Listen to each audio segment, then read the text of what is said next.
सुप्रभात बच्चों। आज हम अपनी हिंदी पाठ्य पुस्तक वसंत भाग 3 के अंतर्गत पाठ 7 पढ़ेंगे। पाठ का नाम है क्या निराश हुआ जाए। बच्चों, इस पाठ के लेखक का नाम है हजारी प्रसाद द्विवेदी जी। द्विवेदी जी ने बताया है कि मनुष्य की विचार प्रणाली कार्य करती है, किससे, कैसे और कहाँ से प्रेरणा पाकर हमारी मानसिक धारणा बनती है, इसको स्पष्ट किया है। लेखक कहते हैं, मेरा मन कभी कभी बैठ जाता है। समाचार पत्रों में ठगी, डकैती, चोरी, तस्करी और भ्रष्टाचार के समाचार भरे रहते हैं।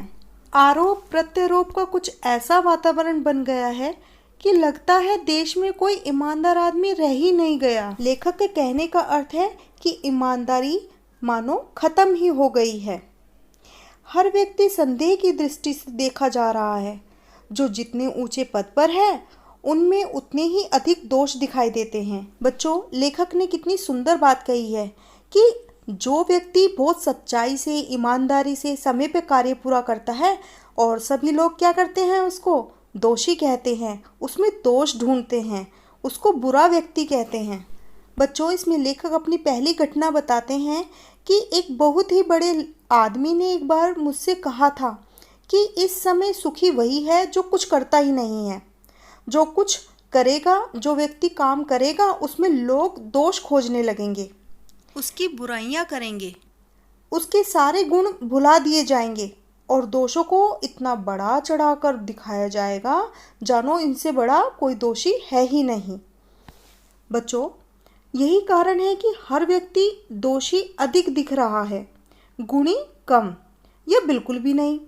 स्थिति अगर ऐसी है तो निश्चय ही ये चिंता का विषय है, इस पर विचार किया जाना चाहिए। अर्थात दोषों का प्रभाव गुणों के प्रभाव की अपेक्षा अधिक होता जा रहा है, तो इस तरह की मानसिकता धीरे धीरे पूरे समाज की सोच को नकारात्मक बना देगी, गलत साबित कर देगी, सभी गलत सोचने लगेंगे। इसीलिए जो हमेशा अच्छे व्यक्तियों में दोष ढूंढते रहते हैं, उनकी मानसिकता को ठीक करना होगा। अब आगे लेखक पूछ रहे हैं, क्या यही भारतवर्ष है जिसका सपना तिलक और गांधी जी ने देखा था? रविंद्रनाथ ठाकुर या मदन मोहन मालवीय जी का महान संस्कृति सभ्य भारत किस अतीत के गहवर में डूब गया है? बच्चों, यहाँ गहवर का अर्थ है गड्ढे से। ये किस गड्ढे में डूबा जा रहा है हमारा भारत? आर्य और द्रविड़, हिंदू और मुसलमान, यूरोपीय और भारतीय आदर्शों की ये जो मिलन भूमि है, मानव महासमुद्र क्या सूख ही गया है? मेरा मन कहता है ऐसा हो ही नहीं सकता। लेखक कह रहे हैं, नहीं नहीं, मेरा भारत ऐसा हो ही नहीं सकता। मेरा भारत तो हमारे महान मनुष्यों के सपनों का भारत है और हमेशा रहेगा। अर्थात भारतीय समाज की बुनियाद अनेकता में एकता, इसकी भावना को महापुरुषों ने बहुत प्रयत्नों से बनाया था। हम उन्हें व्यर्थ नहीं जाने देंगे।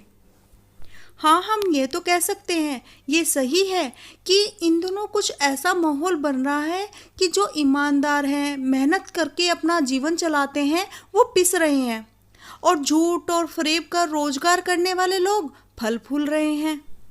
जो ईमानदार है उसको मूर्खता का पर्यायवाची समझा जाता है और सच्चाई केवल भीख बेबस लोगों के हिस्से में पड़ी है। लेखक बताते हैं कि हुआ यूं कि इस देश की कोटि कोटि जो गरीब लोग हैं, उनमें हीन अवस्था को दूर करने के लिए कुछ कानून बनाए गए, जैसे कृषि, उद्योग, शिक्षा और स्वास्थ्य की स्थिति को अधिक ऊंचा बनाने के लिए, सुचारू बनाने के लिए कुछ लक्ष्य निर्धारित किए गए। परंतु कुछ लोग जो हैं वो कार्य इस पर करने लगे, है ना। लेकिन सभी सच्चे थोड़ी ना होते हैं। उन्होंने क्या किया, कानून का फायदा उठाया और अपने सुख सुविधा को जुटाने में लग गए और कानून के माध्यम से गलत कार्य करने लगे। ऐसे फरेबी लोग आदर्शों का मजाक बनाने लगे, है ना। और चाहे परिणाम कुछ भी हो, लेकिन अभी भी हमारे समाज में सेवा, ईमानदारी, सच्चाई, आध्यात्मिकता के मूल्य बने हुए हैं। वे दब अवश्य गए हैं परंतु नष्ट नहीं हुए हैं।